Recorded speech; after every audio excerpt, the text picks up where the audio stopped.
શ્રી સહજાનંદ સ્વામી જે તે પોતાના સત્સંગી પ્રત્યે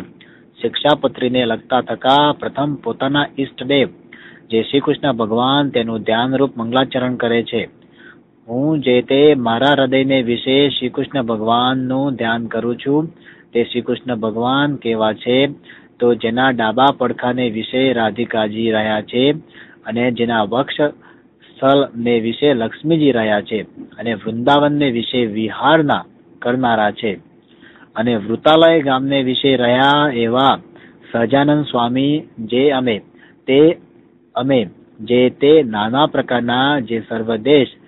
તેને વિશે રહ્યા એવા જે અમારા આશ્રિત સર્વે સત્સંગી તે પ્રત્યે શિક્ષાપત્રીને લખીએ છીએ.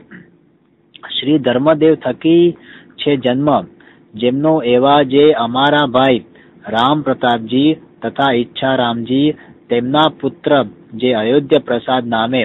અને રઘુવીર નામે જેને અમે અમારા દત્તપુત્ર કરીને સર્વે સત્સંગીના આચાર્યપણાને વિશે સ્થાપન કર્યા છે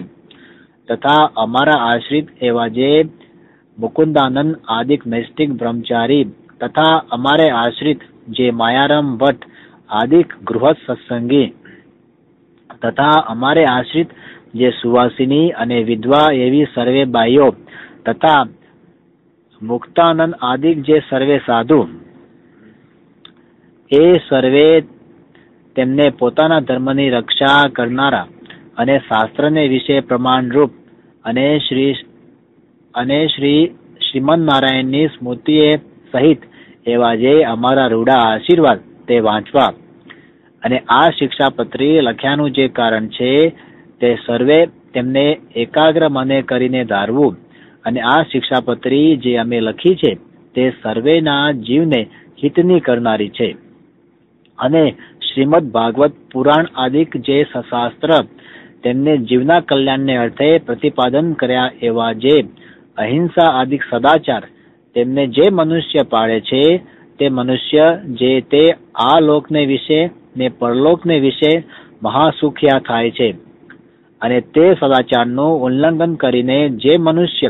પોતાના મનમાં આવે તેમ વર્તે છે તે તો કુબુદ્ધિવાળા છે અને તે આ લોક અને પરલોકને વિશે નિશ્ચય મોટા કષ્ટને જ પામે છે. તે માટે અમારા શિષ્ય એવા જે તમે સર્વે તેમને તો પ્રીતિએ કરીને આ શિક્ષાપત્રીને અનુસરીને જ નિરંતર સાવધપણે વર્તવું પણ આ શિક્ષાપત્રીનું ઉલ્લંઘન કરીને વર્તવું નહીં. હવે તે વર્ત્યાની રીત કહીએ છીએ. જે અમારા જે સત્સંગી તેમને કોઈ જીવ પ્રાણી માત્રની હિંસા ન કરવી અને જાણીને તો ઝીણા એવા જૂ માકડ ચાચડ આદિ જીવ તેમની પણ હિંસા ક્યારેય પણ ન કરવી અને દેવતા અને પિતૃ તેમના યજ્ઞને અર્થે પણ બકરા મુરગલા છસલા માછલા આદિ કોઈ જીવની હિંસા ન કરવી.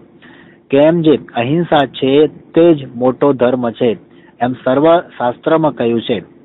અને સ્ત્રી ધન અને રાજ્ય તેની પ્રાપ્તિને અર્થે પણ કોઈ મનુષ્યની હિંસા તો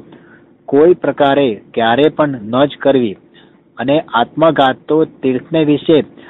પણ ન કરવો ને ક્રોધે કરીને પણ ન કરવો અને ક્યારેક કોઈ અયોગ્ય આચરણ થઈ જાય તે થકી મૂંઝાઈને પણ આત્મઘાત ન કરવો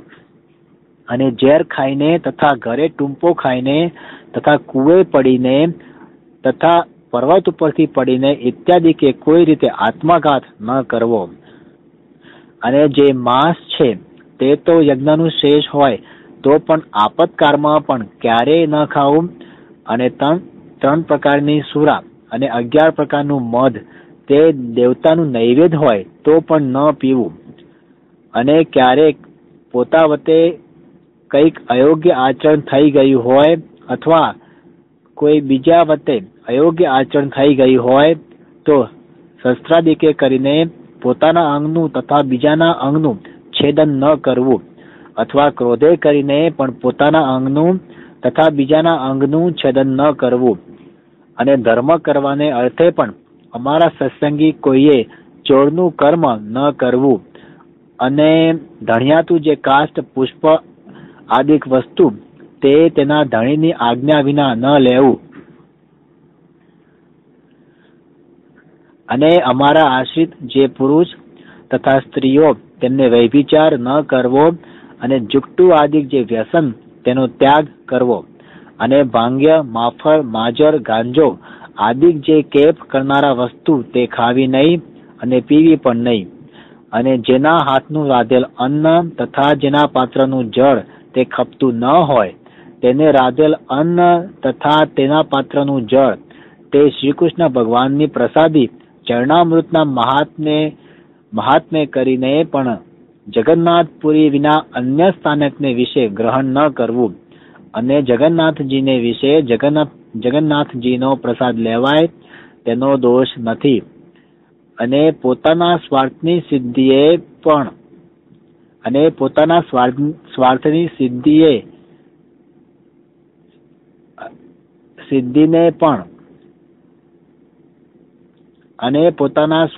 સિદ્ધિને અર્થે પણ કોઈને વિશે મિથ્યા અપવાદ આરોપણ ન કરવો, અને કોઈને ગાળ તો ક્યારેય ન દેવી. અને દેવતા, તીર્થ, બ્રાહ્મણ, પ્રતિવતા, સાધુ અને વેદ તેમની નિંદા ક્યારેય ન કરવી અને ન સાંભળવી. અને જે દેવતાને સુરા અને માંસનું નૈવેદ્ય થતું હોય, અને વળી જે દેવતાની આગળ બકરા આદિ જીવની હિંસા થતી હોય, તે દેવતાનું નૈવેદ્ય ન ખાવું. અને માર્ગને વિશે ચાલતે શિવાલય આદિ જે દેવ મંદિર આવે તેને જોઈને તેને નમસ્કાર કરવો, અને આદર થકી તે દેવનું દર્શન કરવું. અને પોતાના વર્ણાશ્રમનો જે ધર્મ તે કોઈ સત્સંગીએ ત્યાગ ન કરવો, અને પરધર્મનું આચરણ ન કરવું, તથા પાખંડ ધર્મનું આચરણ ન કરવું, તથા કલ્પિત ધર્મનું આચરણ ન કરવું. અને જેના વચનને સંભળાવે કરીને શ્રી કૃષ્ણ ભગવાનની ભક્તિ ને પોતાનો ધર્મ એ બે થકી પડી જવાય, તેના મુખ થકી ભગવાનની કથા વાર્તા ન સાંભળવી. અને જે સત્ય વચન બોલાવે કરીને પોતાનો દ્રોહ થાય તથા પારકો દ્રોહ થાય, એવું જે સત્ય વચન તે ક્યારેય ન બોલવું. અને જે કૃતજ્ઞ હોય તેના સંગનો ત્યાગ કરવો, અને વ્યવહાર કાર્યને વિશે કોઈની લાજ ન લેવી. અને ચોર, પાપી, વ્યસની, પાખંડી, કામી તથા કિમ્યા આદિ ક્રિયાએ કરીને જનનો ઠગનારો એ 6 પ્રકારના જે મનુષ્ય તેનો સંગ ન કરવો. અને જે મનુષ્ય ભક્તિનું અથવા જ્ઞાનનું અવલંબન કરીને સ્ત્રી, દ્રવ્ય અને રસાસ્વાદ તેને વિશે અતિશય લોલુપ થકા પાપને વિશે પ્રવર્તતા હોય, તે મનુષ્યનો સમાગમ ન કરવો. અને જે શાસ્ત્રને વિશે શ્રી કૃષ્ણ ભગવાન તથા શ્રી કૃષ્ણ ભગવાનના જે વારાહ આદિક અવતાર તેનું યુક્તિએ કરીને ખંડન કર્યું હોય, તેવા જે શાસ્ત્ર તે ક્યારેય ન માનવા અને ન સાંભળવા. અને ગાળ્યા વિનાનું જે જળ તથા દૂધ તે ન પીવું. અને જે જળને વિશે જીવ ગણાક હોય તે જળે કરીને સ્નાનાદિક ક્રિયા ન કરવી. અને જે ઔષધ, દારૂ તથા માંસ તેને યુક્ત હોય તે ઔષધ ક્યારેય ન ખાવું. અને વળી જે વૈદના આચરણને ન જાણતા હોઈએ તે વૈદ્ય આપ્યું જે ઔષધ તે પણ ક્યારેય ન ખાવું. અને લોક ને શાસ્ત્ર તેમને મળમૂત્ર કરવાને અર્થે વર્જ્યા એવા સ્થાનક જે જીર્ણ દેવાલય તથા નદી તળાવના આરામ તથા માર્ગ તથા વાવેલું ખેતર, વૃક્ષની છાયા તથા ફૂલવાળી બગીચા એ આદિ જે સ્થાનક તેને વિશે મળમૂત્ર ન કરવું તથા થૂંકવું પણ નહીં. અને ચોર માર્ગે કરીને પેસવું નહીં અને નિસરવું નહીં. અને જે સ્થાનક ધણિયાતું હોય તે સ્થાનકને વિશે તેના ધણીને પૂછ્યા વિના ઉતારો ન કરવો. અને અમારા સત્સંગી જે પુરુષ માત્ર તેમને બાઈ માણસના મુખ થકી જ્ઞાન વાર્તા ન સાંભળવી. અને સ્ત્રીઓ સાથે વિવાદ ન કરવો તથા રાજા સંગાથે તથા રાજાના માણસ સંગાથે વિવાદ ન કરવો.